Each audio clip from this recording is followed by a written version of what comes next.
আপন মা খসনুর আলমগীরকে রেখে সৎমা রুনা লায়লার সাথে বিভিন্ন অনুষ্ঠানে হাজির হন আলমগীরের প্রথম পক্ষের সন্তানেরা, যা নিয়ে নেট দুনিয়ায় সমালোচনার ঝড়। সম্প্রতি অনুষ্ঠিত মেরিল প্রথম আলোর পুরস্কারের আসরে বসেছিল তারকাদের মেলা। তবে এই জাঁকজমকপূর্ণ অনুষ্ঠানের মাঝে একটি বিশেষ বিষয় সামাজিক যোগাযোগ মাধ্যমে ব্যাপক সমালোচনার জন্ম দিয়েছে। বিষয়টি বরেণ্য অভিনেতা আলমগীরের প্রথম পক্ষের সন্তানদেরকে কেন্দ্র করে।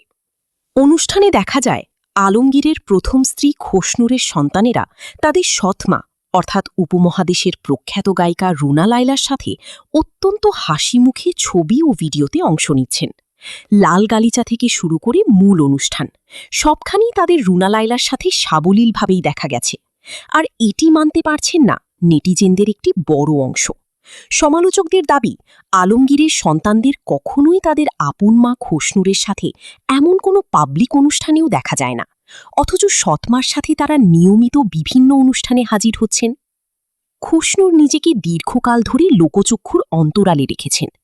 আলমগীরের দেয়া কষ্ট তিনি এখনও ভুলতে পারছেন না। অনেকের মতে রুনা লায়লার সাথে আলমগীরের সম্পর্কের কারণেই একসময় খসনুরের সাজানো সংসার ভেঙে যায়, যার ফলে তিনি অভিমানী নিজেকে আড়াল করে নেন। পুরনো সেই গুণ নতুন করে মাথাচাড়া দিয়ে উঠেছে। এই অনুষ্ঠানের ভিডিওগুলো ছড়িয়ে পড়ার পর থেকেই নেটিজেনরা মন্তব্য করছেন যে মায়ের আত্মত্যাগে তারা বড় হয়েছেন, তাকে আড়ালে রেখে সৎমার সাথে এই পারিবারিক আবহ প্রদর্শনী দৃষ্টিকটু। অনেকেই আবার সন্তানদের ব্যক্তিগত পছন্দের প্রতি শ্রদ্ধা জানিয়েছেন। ভিউয়ার্স, সৎমায়ের সাথে আলমগীরের প্রথম পক্ষের সন্তানদের অনুষ্ঠানে হাজির হওয়ার এই ভিডিওগুলো নিয়ে আপনাদের কি মন্তব্য অবশ্যই জানিয়ে কমেন্টস করে দিন। আর ভিডিওটি অবশ্যই শেয়ার করার অনুরোধ রইল।